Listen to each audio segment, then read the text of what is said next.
All right, everyone. Here we are on another live stream. It's great to see you all. Everybody's coming in online, plugged in. Today we got a really cool one. The classic, the legend, the girl from Ipanema. Yes, today it's finally happening. We're gonna take a look at the girl from Ipanema. It's one of the most recorded songs in history, as far as I know. And I played this song, and I still play this song.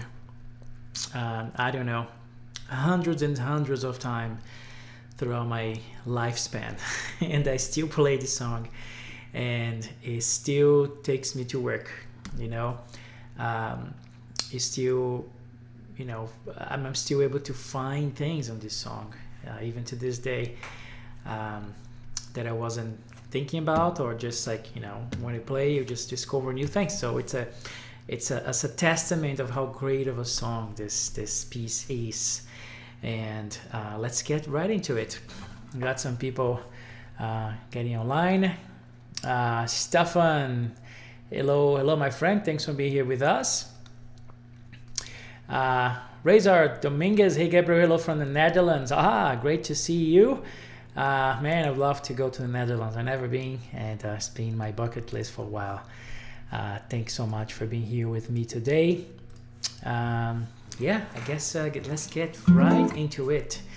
I am going to use the official, source for the chart. You know, that's Jobim's songbook, Antônio Carlos Jobim's songbook.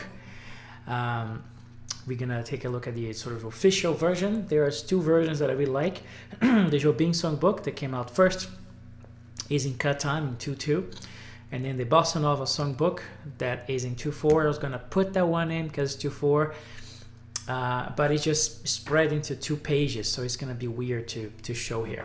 So let's get right into it. Hello from Norway. Bendik, thank you so much. Another country I'm dying to go visit is Norway, man. Wow, what a beautiful place. All the area there, the Northern Europe, is my bucket list. I hope to get to play there. All right, let's get right into it. Let's take a look at the chart and make a few comments there. So here's the Jobim songbook version. It's in F major, by the way. That's the original key. Some people playing D flat major, but the original key is this one, F major, the Jobim key. This is in 2/2, right? Cut time. So the figures and the syncopations that we used to see in 2/4 are just displayed differently, right? So we have here on the third bar, you can see already here the G7-13 chord. You have a 8 note, quarter note, 8 note. That's the Brazilian syncopation figure right there that we usually see as a 16-8-16 is now displayed at 8 quarter 8, but that's the figure. Pa pa bi di da da da. It's the same one, the same figure, just cut time, right?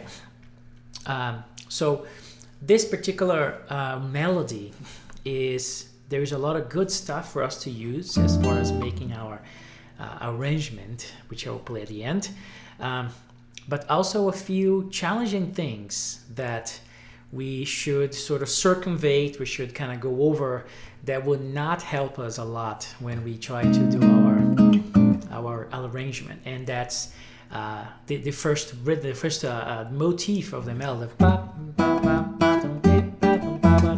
That one you have to thread lightly there to be able to really play that well and with the groove going.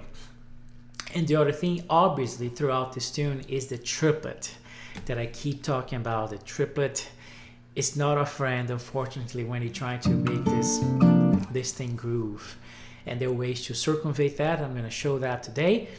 That's pretty much the framework that we're going to take a look on this song. If you see the harmony, it's pretty standard, everybody plays, but we have this turnaround that I talk about all the time, Jobim turnaround that most people don't play, which right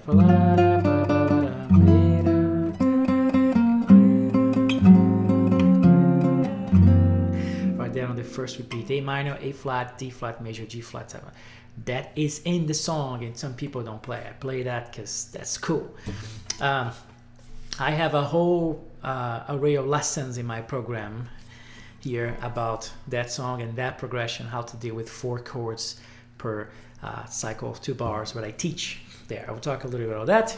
But as far as the harmony, it's pretty straightforward, as you everybody know.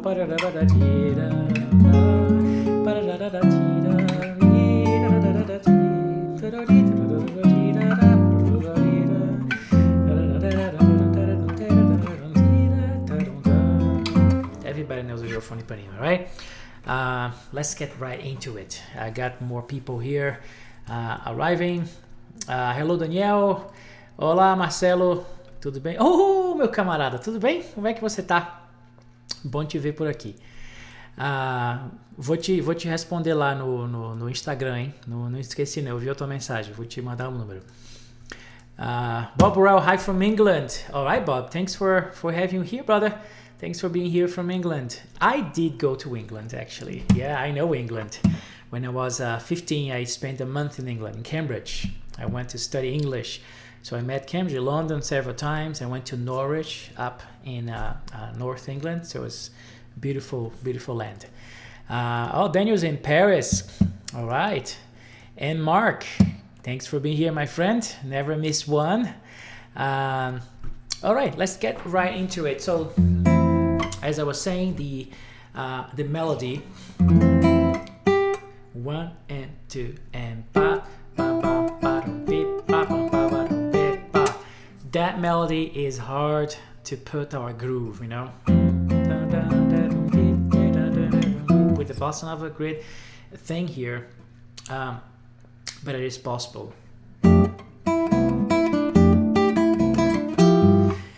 There is a trick I use here on that particular beginning of that song when I play, which is to move the bass.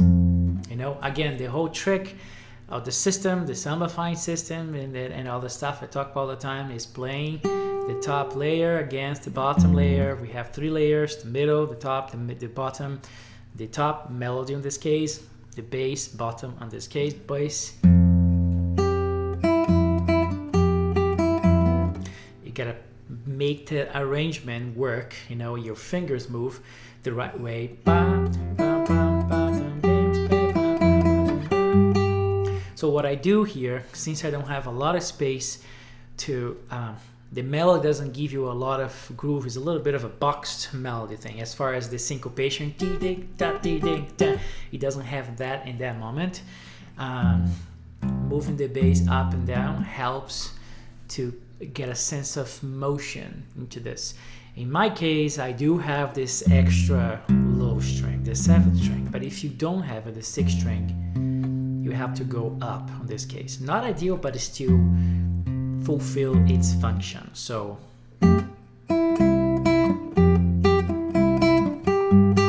the melody is active enough that outputs some kind of groove, which is great. It's not the full kind of groove that we want with the that figure that I talked about, that I show here, but there's still some glimmer of rhythm, of groove going on there. So you just complement that with the bass. If I do on the 6th string, it will be, you see?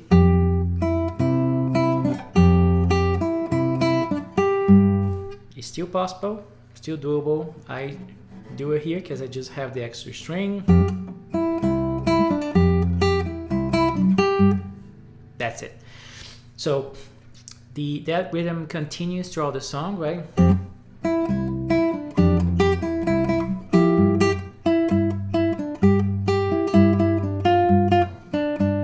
Right? So it all spans from here. As far as putting the middle, you can put the middle, with aka the notes of the chord, in specific points in the downbeats, which will work fine. Like can start right with the first chord. I am using this version of the F major because I just like it. It's a F major 7. The melody is in the 9th, and I am putting the 3rd chain to the fold, right? So I'm just having a fuller kind of chord. So, and I'm using a trick that I talked about in lessons before. There is a lesson on the free group, which you can access. I'll give the address here, the Brazilian Contemporary Guitar group. There's a lesson there with PDFs, which is a trick that I use to play more than 3 notes, because here the melody, yeah, I would pick with this finger, but I also have 1, 2, 3 notes besides the bass to play. So I play with my pinky, right? The melody doesn't even have enough volume. I don't play with my pinky. It's like dead, mute. There's a trick you can do. You can play the melody with this finger, then the 2nd finger plays that, and this one plays 2 notes, and that's the trick. Whenever you hit the note, you just pluck 2 strings.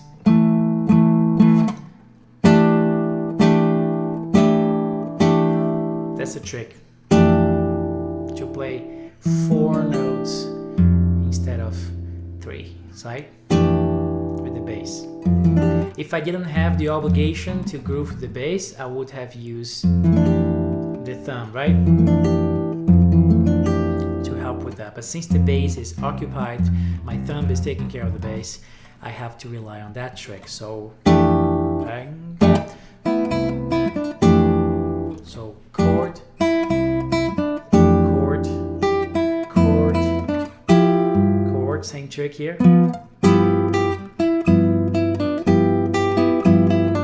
So you see that I am putting the middle part in just very fundamental portions of the beat, the downbeats. 1, 2, dia, de, do, di, do, de, do, ba. And here when they do anticipation, of course I bring the chord, but the rest, ba, and then on the anticipation, chord,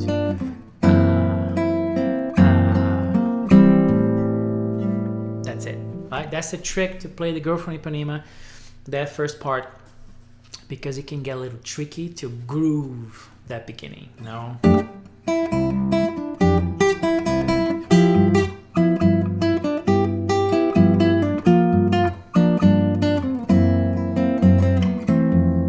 That's it. And then you have the turnaround.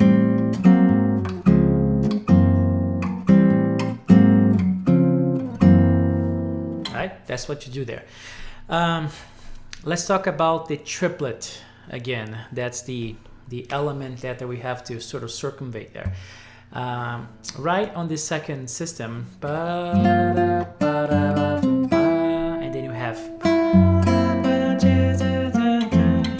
minor. This.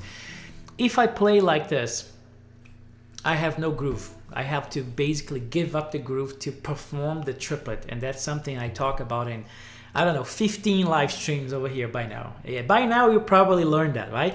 That the triplet doesn't really work with this system as far as groove, because the triplet by definition is supposed to be up in the air, airy, kind of floating around. So it's not a good rhythm for us to groove. So if I have to play the triplet, this is how it sounds.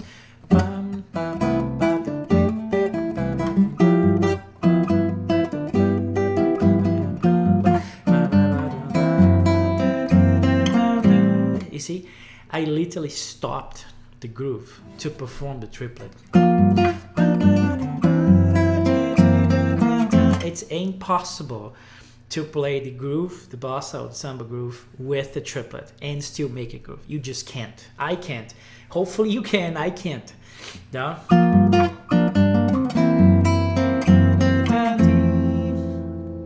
You see? So immediately you have to in order to perform the triplet, the whole thing gets kind of airy and up in the air, kind of floating loose.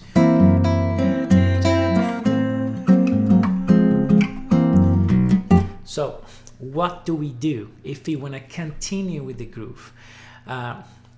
You can the very first thing I talk all the time is to replace the triplet to the for the Brazilian syncopation figure, that in this case in cut time is going to be 8 note, quarter note, 8 note. That's the third bar, the G13 chord there, those rhythms there. That's what you use.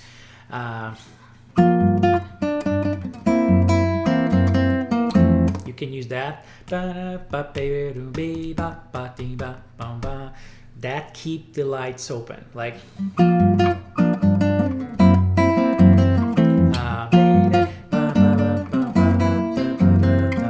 that's one option that you can use right away. On this case, I would pick the subdivision, the faster notes. On this case, 8 notes in 2/4, 16 notes.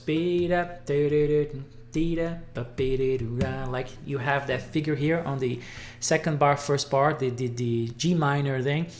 That one, I will use that same figure there.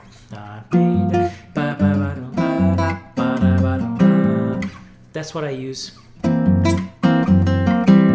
That keeps the flow of the groove. Okay, so now the second part, the bridge. You have all those triplets there, as you can see.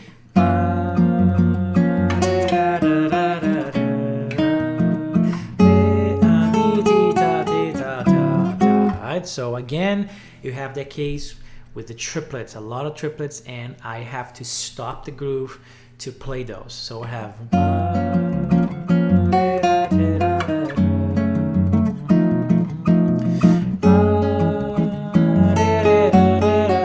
You see that I do have to stop the groove to play those triplets.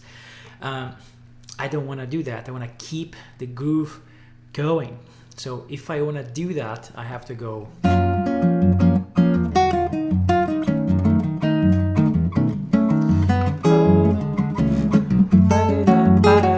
You see, I changed the figure. I went to more of a 16-note grid bass. In this case, a 8-note grid bass because we're in cut time. I can use the syncopation figure, and then fill the rest with the 8 note. In this case, would be a 16 note.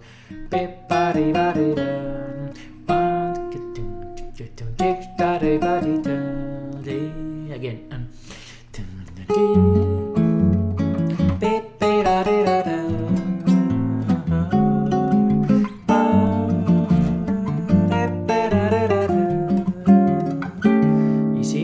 The same thing happens.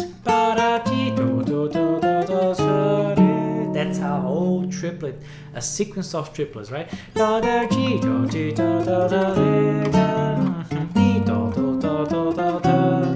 You see again another example. If I want to play the triplet as it is, as it's supposed to be, the groove stops. I lose the motion. I lose that sort of momentum forward there. You know, what do? Like, we have options there. We have that same rhythm, the syncopation figure, on this case 8, quarter 8, along with a sequence of 8 notes. That will be in 2/4, 16, 8, 16, and then a bunch of 16 notes. So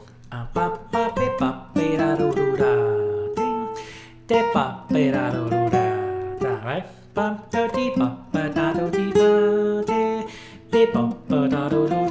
That's how we solve the triplet riddle, right? Again, because again, if I play, I'll play.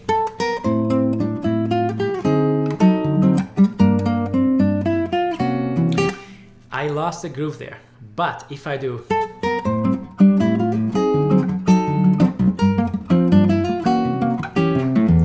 The groove continues, and that's what we want, a continuous groove, a forward motion. At least in, you know, solo guitar, that's what we're doing here, right?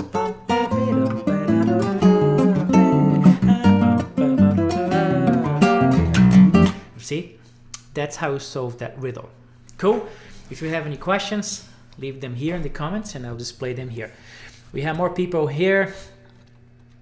Question from Razor. Hi Gabriel, do you see the second chord G13 as a substitution from the flat 3 diminished? No, not at all. The G13 chord here it's just a secondary dominant chord, right? If you're in F major, this chord is the second chord, G minor, but if you have a G dominant chord, that's the dominant of, right? The dominant of the dominant. That's what this chord is.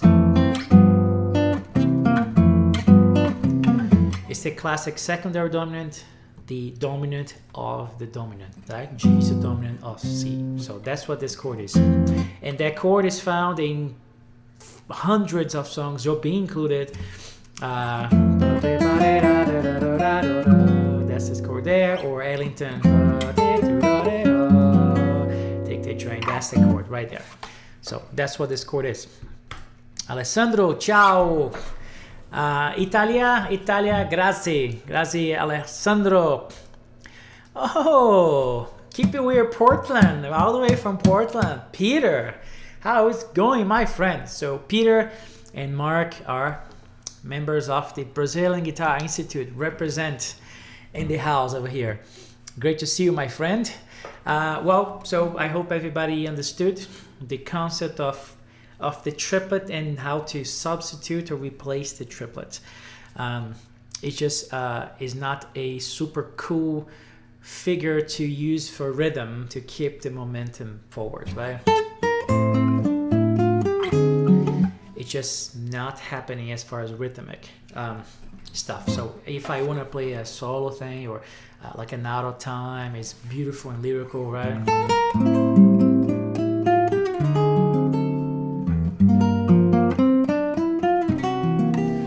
It's perfect. But if I want to do this, then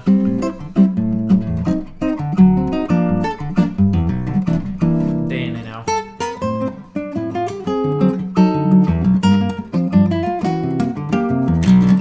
I need to have the figure that triplet replaced by something else. So in this case, both the syncopation figure and the sequence of whatever the grid you are. If you're in 16 notes, it's 16 notes. If you are in cut time, as the official one is, 8 notes. But the tido piparore with the tie, obviously. Cool. That's the first part of the live stream. Just figuring out the rhythm, the mechanism in which you will get this melody to be played as a solo guitar using my system, the Sambafying system stuff. And if you have any questions, you will let me know. Now let's move on to the harmony. There's a few tricks here that I use on this tune. I don't mess around much with the tune because it's hard to mess around with Jobim stuff, you know. It's very secret to me. I don't want to like morph into anything else. Jobim is Jobim.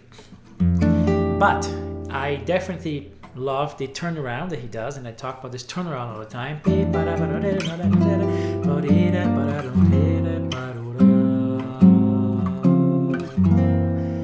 That's really cool, and I don't see a lot of people using this. I don't know why, but it's literally in the song. If you look again in the part, go to the second system there, you see the first pass, there's there. It's a beautiful turnaround, and you should definitely use it.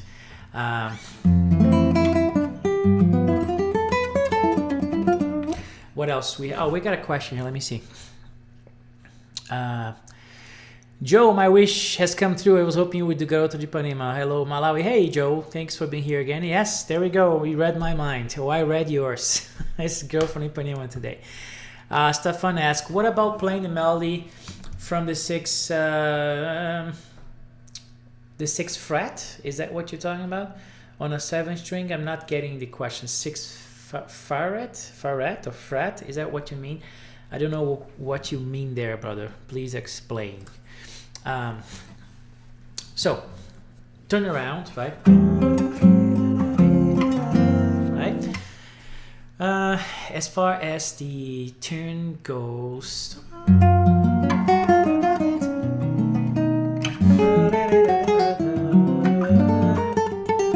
there's a really detail, like a tiny thing I do here, which is to play the bass, keep the bass on the 6th string, and that's something I talk about in the Brazilian Guitar Institute, about being very bossa nova language, which is a trait of this style, which just came from the way the guitarists played, which is to try to keep the bass on the sixth string. And that's a really cool kind of figure. There's just a trait as a character of this style, and I use this, so pa, da da da da da dee. Instead of playing just B9 like this, I keep the bass where it was, pa, da, ba, da, da, da, dee, da, and keep it on, pa, da. Instead of playing D7, I will keep the bass on sixth string, pa, ba, da, da, da, and then eventually I can go there, and then pa, da, da, da, dee, da. It's cool. It's bossa nova. That's a basic first thing I do there, is put those basses there because it just sounds cool. Let me see what you mean here, Stefan. The bass on the 6th fret. What about playing the melody from the 6th fret on the 7th string? I'm trying to understand what you mean. You're talking about this? You're talking about playing like this? The melody on the... That's the 5th fret right there. On the 6th string, that's what you have to play here, is right? I wouldn't play like that. I would at least play like this, because you have the G, the F major 9 chord right there. That's an option there to play, right? And then you go there. If you're on a 7th string, you can put the bass here, right? Like that, right? But I don't get a lot of the colors that I want. This bass here gets a little hard. So I just prefer to play here or here. Then you can do it. I wouldn't play here, but you can. Bob, on a 6th string, do you ever use your thumb to fret the bass string? See if I can understand what you're asking, Bob. But if I'm playing 6 strings, I am fretting the bass. Yeah, all the time. I am playing all the time over here. I am always looking, though, for opportunities to use the open strings. That is for sure, right? So if I play this as a 6th string, right? Disregard this string. Sixth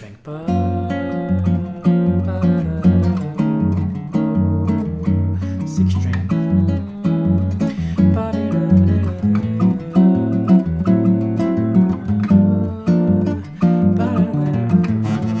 So it is actually one of the most important strings there is the 6th string in the bossa nova style, to actually try to put the bass.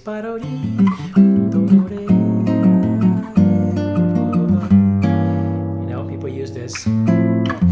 So yes, I'm always fretting, always pressing the 6th string, if that was your question. So bass on the 6th string.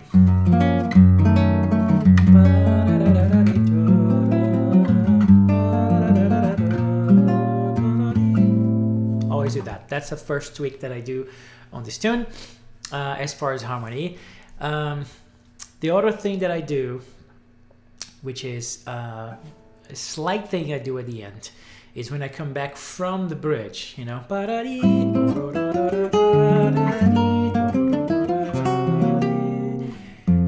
go back to F major, right? What I do is, as you already know, I love a minor chord, right? Give me a minor chord and I'm happy. So I kind of take that C7 and try to move towards a relative minor of F major, which is D minor. So what I do here is kind of point toward that D minor. So I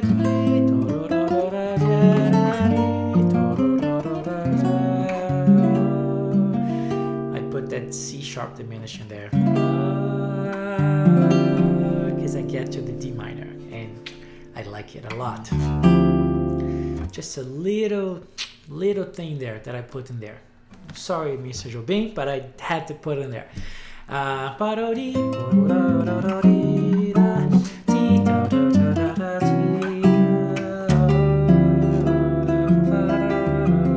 then back to the regular tune. So that's one tweak that I do there.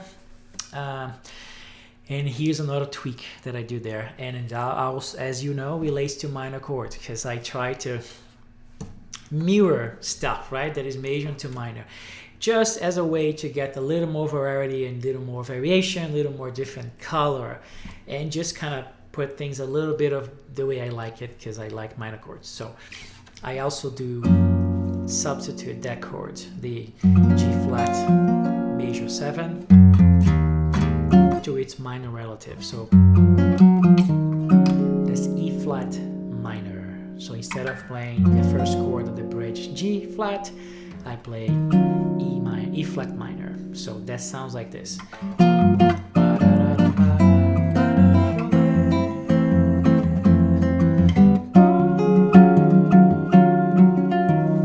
I use that chord there. I like it a lot. I hope you like it too. I do sometimes right before I get to the chord, because we go to F major, right? Instead of jumping from F major to the E flat minor, sometimes I play the relative minor of F major and go to D minor a little earlier before getting to the E flat minor, because you have the same movement of F major, half step up. I want to have the same movement with the minor chords. So I do that too. So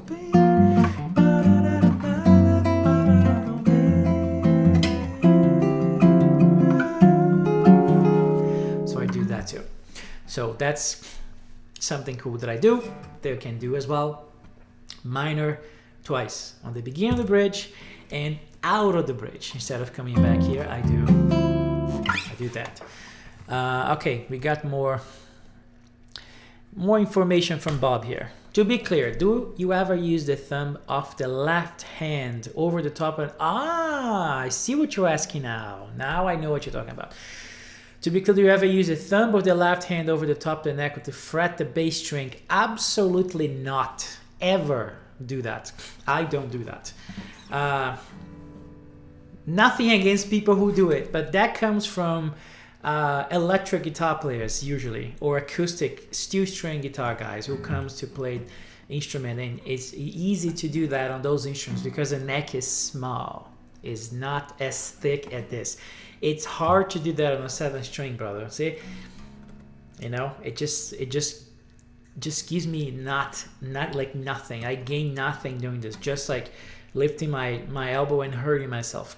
So if I were in a really thin kind of scale, then I can see the advantage of using this to,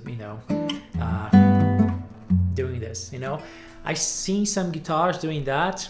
One of the guys I like, Pat Metheny, he does that when he plays an island. I don't like that. I don't use it because I'm always playing 7-string most of the time, and I come from a more classical background, so that's a no-no on the technique. Like, I just doesn't give me any, just do nothing to me. So I just try to play with my 4 fingers and not use this. So I don't use it, but you can use it especially if you have a thinner scale, like a smaller kind of scale, then I think it'll be pretty easy to do that. If you feel that it helps you, do it. I have nothing against it, but I particularly don't use it. Okay, I think I finally got the question. All right, thank you, Daniel. Glad you liked it. So 2 minor chords that you can use there. Very simple. We just don't mess with the structure of the song. Just tiny bit, like a little bit of a spice there that you put in there, right?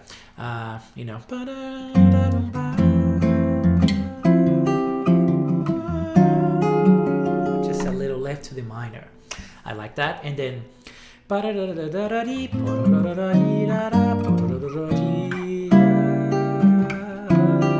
put these 2 chords there. I want to land on the minor chord on the F to the bridge, D minor. So I just just put a C sharp diminished there because, by the way, it's in the melody, so it's easy to put there. Boom, points me to D minor. So I like to use those.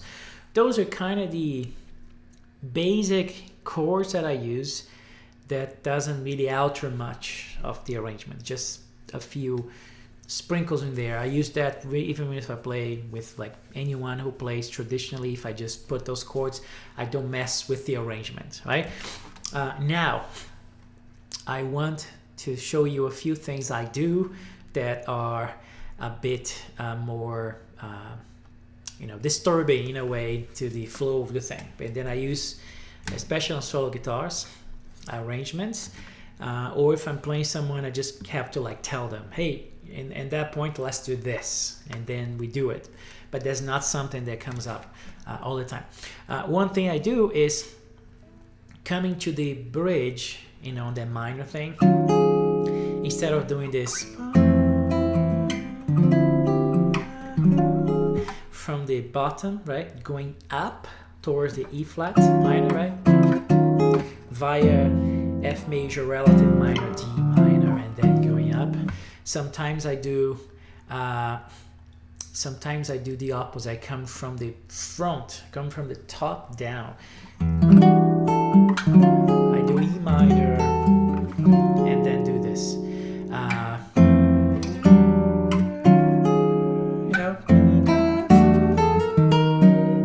I do that sometimes.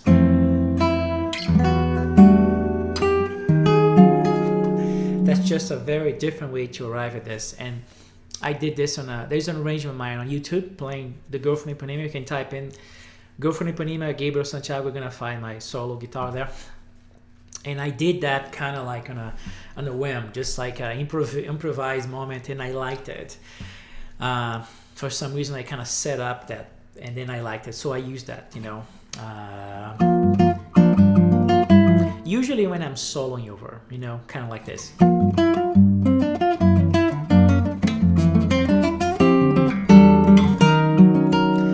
Getting to the E flat minor through the E minor, so I'm going down. Can do that. That's a possibility. That's an extra thing you can do that. And then the most thing that I do that is more sort of disrupting of the general form is, which is not that much though, to be honest. I just put sus chords, suspended chords on the bridge. That's it. So instead of playing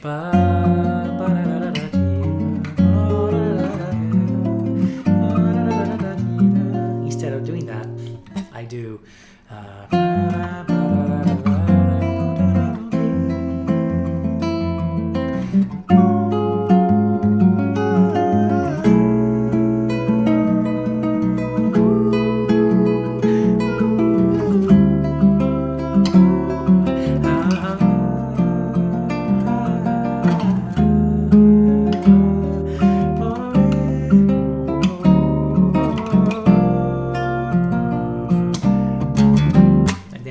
So it's kind of a cool kind of suspended, way of doing a different pass on the bridge, right? Since you play the bridge many times on your solo or whatever, so usually when I head out, when I'm finishing the song, I usually like to put that sus thing. So the logic between this comes from the E flat minor thing. If I have a E flat minor, a sus there, right? And then going up to B, and then I'm supposed to have F sharp minor, which I have a flat sharp minor. Change the bass, I have B sus. Go up to D and then back, because I gotta go to G minor, which gives me C sus. Flat sus. And then instead of doing the turnaround, I do D sus, D7, C sus, and then I'm back there. So that's another trick that I use there quite a bit. That's sort of sus, suspended dominant chords there, which I eventually resolve to the dominant, right? dominant 7 like sus, resolved dominant 7, and then so on and so forth. So that's something that you can do that, and that will lead us to our third portion of our live stream, which is the solo part. So I did record a little excerpt here, playing 2 choruses, two forms of the Girl from Ipanema with those tricks in there. So I can try to demonstrate, and then I'm going to comment a little bit on the things that I'm using solo-wise, in materials, the scales, the sounds. But I am going to be using those. I'm going to be using that diminished G minor after the bridge. I'm going to be using the E flat minor on the bridge. The second time I play, I'm going to try to do the sus thing, but I'm going to arrive via the E minor I talked about, and then get to the sus part. So, the sus part, I'm going to play that as well. So that's what we're gonna do on the solo part now. Stephanie Ibran, oi Gabriel, muito obrigado pelas ideias, impaciente de voltar ao trabalho de estudar tudo esse monte de material. Obrigado, por favor, tá aí o material, mande bala, estude. Espero que as dicas estejam boas aí. Stefan tells me that he can't wait to get back home from work and start working on this stuff. I'm assuming he's on a different time zone than I am. So he's at work right now, so come back, get some practice done. A few minutes behind live. Man, the C sharp diminished is nice, isn't it? Peter Stolzman. Yes, it is very nice, man. I show a sus thing here, which is pretty cool.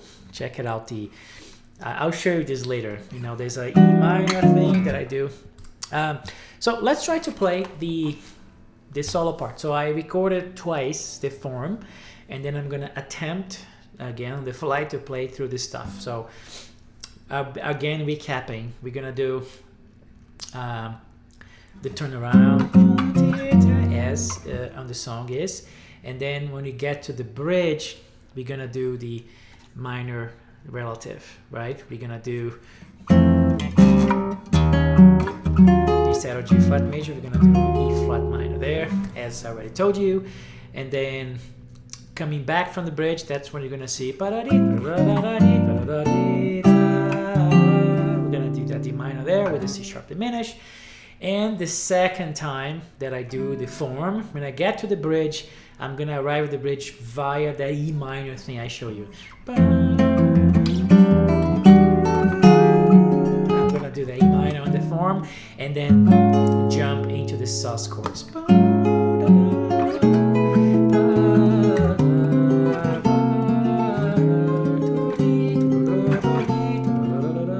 So I'm gonna do that. Okay, let's do it.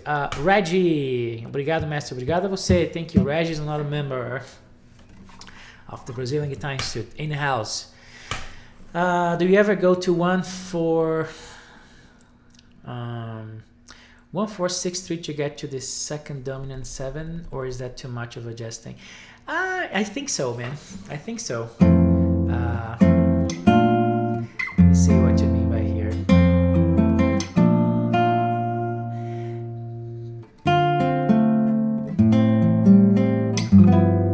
Is that all those chords? 1-4-6-3, right? That would be 1, then B flat, then this and this. I think so. Okay, 1-4-3. So okay, that's better. 1-4-6-3. I haven't seen people playing that song with so many chords, so I would probably say it's adjusting. I mean, you can do it, but I usually go with a minor thing there. But you can definitely do it since it's so diatonic, right? So it's all at hand. All right, let's try this thing. If my computer doesn't break on me, let's see this solo.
there we go.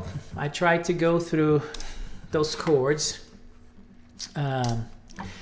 with relative success. A few humps here and there, but I tried to really kind of go through the E minor when it got to the sustain. That's pretty much the idea here, right? And oh, by the way, I forgot to mention the last chord that I also use. Instead of arriving at the root, at the tonic, I just make a different landing, you know.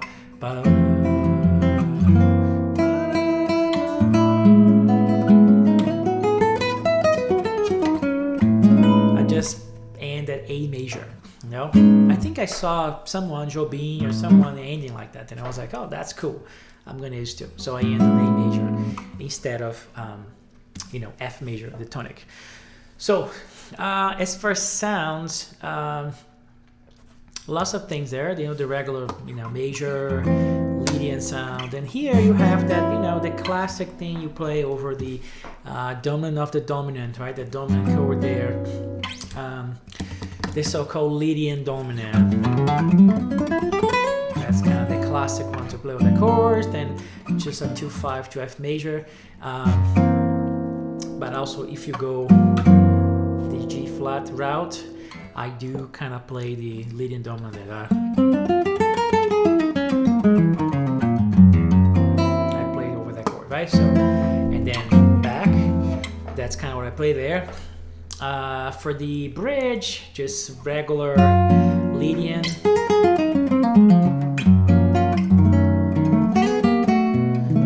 Lydian dominant here. Dorian, like minor. Sorry, then Lydian dominant here for D. Then minor there, Dorian. Lydian dominant here. And this is like a 2/5 to G minor, 2/5 to F major, but I'm altering the D7 a bit, right?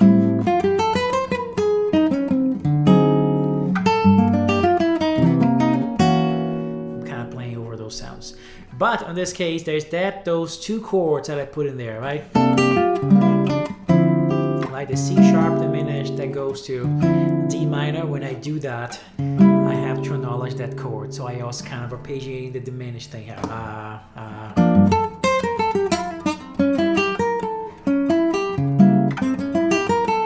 To connect me to D minor, so I did that here. Another spot there that I did put that weird E minor, I did have to acknowledge that, so I was playing. I played through that, and then on the sus chord there, I can still be thinking about the E flat minor thing, or just kind of A flat Mixolydian, and then over B the same thing. Then D sus, same thing, Mixolydian. It's like a Mixolydian fest, right, over here with those sus chords, and then I was also making sure to go through those chromatic movements I did on the track, like it's just a basically passing thing, chromatic. So I just act accordingly, right, to get to those chords properly. And then there was another diminish that leads to the minor there. So that's pretty much what I did. As far as the chords and the scales and everything. Clayton, opa, obrigado por você estar aqui, cara. Brasil, valeu, Marcelo, obrigado, meu irmão, valeu. Thank you, Daniel, merci. Oh, merci beaucoup from France, right? David, it's a little late. That's okay, my friend. You have to probably catch the replay, but if you like the girl from Ipanema, you should definitely rewatch this one. Some cool tricks in here. All right, so before I play the solo guitar fully Sambafy version or whatever, I just want to share again what I share every live stream, the stuff that I'm doing.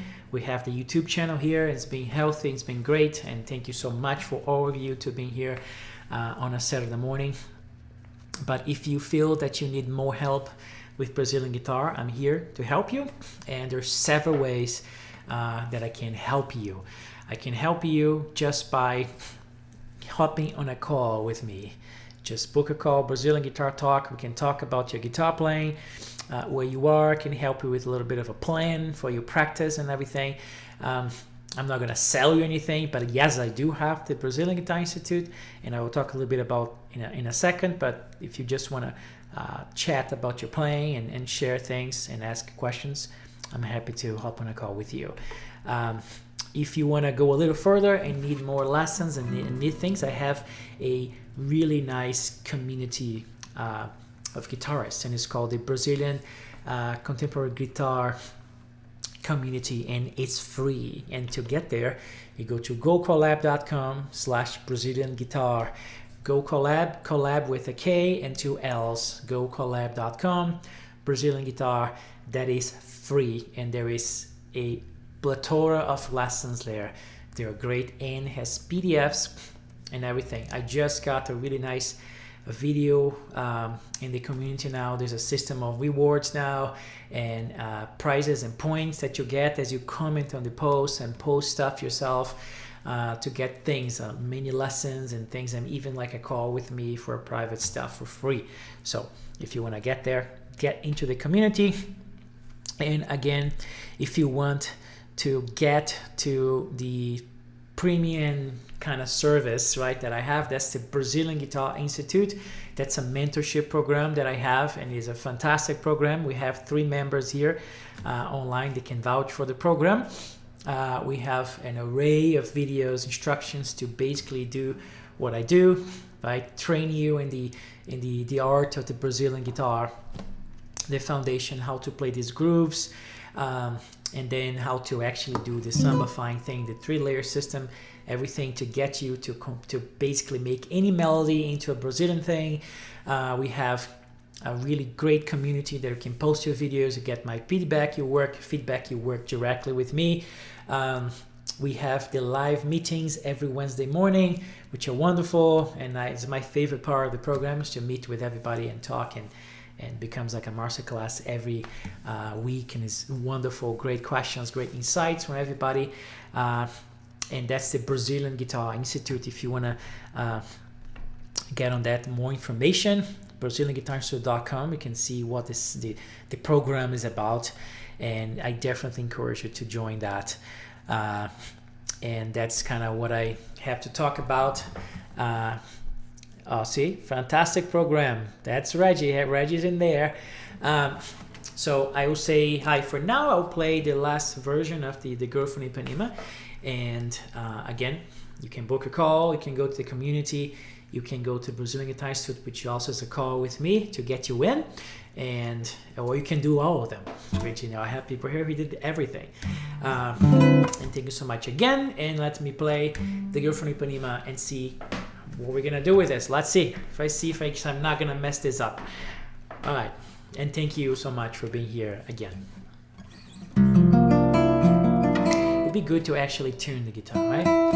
Make sure that this thing is in tune, because the dry weather, it's already making everything sharp here. Very sharp blend, as suspected.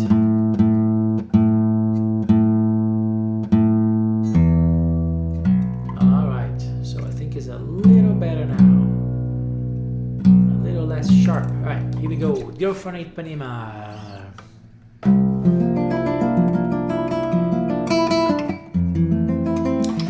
Actually, I think I'm gonna take my headphones. It will be a little better to hear the guitar. I'm having a weird kind of mid-rangey sound for the guitar. Much better. All right, finally, without further ado, the Girl from Ipanema.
right, that's the Girl from Ipanema, a very rusty Girl from Ipanema. Man, my guitar is so hard to play right now with this dry weather of beautiful Colorado. My guitar is so hard right now to play. I gotta get it to the shop urgently to get it to get buttery again. It's very hard to play. My fingers are, I'm a little bit in pain now after trying to do all this stuff. But anyways, thank you so much for being here today with me. Again, if you want to book a call, that's how you do it, BrazilianGuitarTalk.com. If you want to know about my program, that's BrazilianGuitarInstitute.com. You can also book a call from there and get to the free stuff on the community, gocollab.com/BrazilianGuitar. You can definitely benefit a lot from this community as well. So you will hopefully join us in some ways, shape or form. Those little ones to Go from Ipanema are really tasty. I call Go from the Bossa Nova Nation national anthem and first boss chart 60s. Yes, thank you so much, Mitchell. It is definitely a staple of the country, right? Everybody knows this song. Thank you very much, Stefan. Thank you, David, for being here, brother. How to get in contact with you, Gabriel, for the Brazilian Guitar Institute, Rezar. That's how you get in touch with me, by booking a call with me, BrazilianGuitarTalk.com, and you can book a call there. Pick your time and we'll set up a call. And if you want to know more about it, learn about what the Brazilian Guitar Institute entails, you can learn more here. And you can book a call from here as well. So I'll wait for your call so we can get on a chat. Thank you so much, everyone. Have a wonderful Saturday and a wonderful weekend. And I'll see you hopefully next week as well. Ciao.